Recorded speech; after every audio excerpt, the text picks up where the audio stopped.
Hello, Catamounts. Welcome back to Chats with Cats, where we focus on the people beyond the athletes here in Catamount Nation. I'm your host, Alexander Hoffman, and today's guest is Riley Graves of the official WCU Dance Team, who I'll allow to go ahead and introduce yourself. Hi, I'm Riley Graves. I am one of two captains of the WCU Dance Team, and yeah, that's who I am. Awesome. So what would you say keeps you motivated throughout the season for dance as it goes through both the football and basketball seasons? The biggest thing that keeps me motivated, I think, would be the team, just our community, and like how we uplift each other. And also just having a goal of like wanting to support the Cats and not just doing that in football, but also through basketball. Yeah, and I think going along with what you said, a common theme in the interviews has been the like family feel throughout a lot of our teams and throughout athletics. And I kind of wanted to hear your take on that with the dance team. Our big thing, I think, is really, especially this season, has been to be a sisterhood or a familyhood together. And our big thing last year was we had a saying called "You before me, together we," and just being there for each other in dance and outside of dance, hoping to like make each other like not just better dancers, but like better people while representing the school.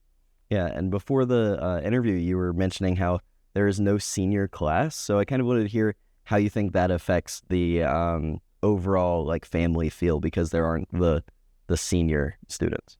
So my class, the junior class, we came in just such a really hard, a harder time for the dance team. We were kind of in a rebuilding year, and we're still definitely rebuilding our skills and how we want to represent ourselves on this campus. But the five of us originally were just so close. And so even now, I think we just lead this team with so much pride that even though we don't have a senior class, we really do carry it upon ourselves to like lead this team and care for this team and want this team to be better. And that leadership is super important, especially for those younger dancers on the team. But what has been your favorite memory with the dance team so far? With the dance team, I would say freshman year just shaped me so much, especially when we went to nationals and we competed in Daytona at NDA. That was such a awesome moment, and I will never forget it. I'll never forget feeling the lights on my face and hitting that stage with that team. Yeah, those kinds of big championship and big performance type memories are really huge for a lot of our guests on the show. So it is good to hear that as well with dance. But we are going to kind of change gears. These interviews are not just about you as a member of the dance team, but also you as a student beyond that. So what are you studying and what made you choose that program? I'm studying integrated health science. I'm pre-med, and I want to go on to podiatry school afterwards. And dance was the reason I chose that major. I had a lot of injuries, foot-related, and even an ankle injury this year that has like caused me to go see a podiatrist, and I just see myself in that career in my future. Yeah, that's awesome. How would you say your experience on the team has allowed you to pour into our younger dancers, both on and off the court? I know you kind of started to touch on that earlier. I've been dancing since I was 3 years old, and there are still people back home at my home studio that I really care about and I really love, and I want them to know that like dance is something that continues on even if you decide not to do it in college or you decide to do it, and it shapes you as who you are as a person, your work ethic, your time management. And even for the freshmen on our team this year, I really I love them so much. Like I wish I could tell them so much more, like how proud I am of them, and I see their work and I know how hard it is to come to college and just kind of feel like you don't have a place, and I'm proud of them. And I think dance has been a really great way for them to get to know us and get to know this school and take pride in being a student here. Well, hopefully now those freshmen on the team will get to see you say that as well. But as a student athlete, not only is there the physical aspect, but there's also a huge mental health aspect. What are your thoughts on mental health as a member of the dance team, and how can dance members and fans become more aware of this? The biggest mental health challenge with dance, I think, is out of any sport, we stare personally at ourselves in the mirror for 12 hours a week and just have to correct ourselves and like look at each other. And there's a big point of comparison. Even when you try not to compare yourself to your teammates or compare yourself to others, it's always kind of lingering in the back of your mind of how you present yourself, what you look like, what you're doing, how good your skills are. And I think sometimes that's always chasing you, and that's like a big battle that dancers have to overcome. Yeah, and I think that having the family feel in the team is super important to be able to help overcome those kinds of challenges. So it's good that it sounds like the dance team has that, along with, like I said before, all of our athletics department.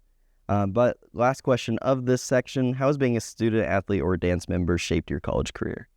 It's definitely changed the way I time manage and how I prioritize the things in my life. Because when you have a team like holding you accountable, like you always want to show up and be 100%. And that also means like getting your schoolwork done and doing well in school. And I've always been a very time-oriented person and been very driven. But dance has just held me accountable, and I want to set specifically a good example for our freshmen or other people who want to come on this team that you can do whatever you want to do if you prioritize your goals and have good time management. Absolutely. We are going to move into our lightning round, just 4 short little questions with some short little answers from you. Do you have any pregame rituals or superstitions? I always have, it doesn't matter what it is, but music has to be going. Speaking of music, what is your favorite music to listen to during practice or warm-up? I am a big Zach Bryan fan, so Zach Bryan is probably in my headphones. Heard a shout and a holler from the inside of the control room, so got some fans in there. But what is your favorite sport to watch, and what is your favorite non-WCU team? My favorite sport to watch is baseball. My brother played baseball here, and now he coaches here, and I grew up watching baseball, so I'd definitely say baseball. But my team is, unfortunately, Oklahoma University. I'm from Oklahoma, and I take very big pride in some OU football. Well, I guess shout out Oklahoma. We did play them in women's basketball earlier this season, actually. I know I was a little bit torn. Yeah, don't know where to root for that. But, what is your favorite meal after a big game? Oh, I'm a dessert girl, so it's probably not a meal, but ice cream is always there. Good ice cream at Jack the Dipper. Yeah. There's a good place for that. But kind of last question to close out the interview. What is the best advice you've ever received as a member of the dance team, and what advice would you give to incoming members or people interested in becoming a part of a dance team? The biggest advice I've been given was to be authentic. Like, the biggest thing on the court, I think, is people feel your energy and can tell when you're not happy to be there or when you are happy to be there. So your energy radiates out of you. So to always be authentic, and no matter what people say, like, to be true to you. And I think that's like the biggest advice I'd give anyone in life, especially if you want to be a dancer. Yeah, I think that authenticity is very good advice for any incoming students interested in the dance team. But that is it for today's episode. Thank you all for tuning in to another episode of Chats with Cats presented by WeTV. Thank you, Riley, for joining us today. Of course, we'll see you next time, and go Cats!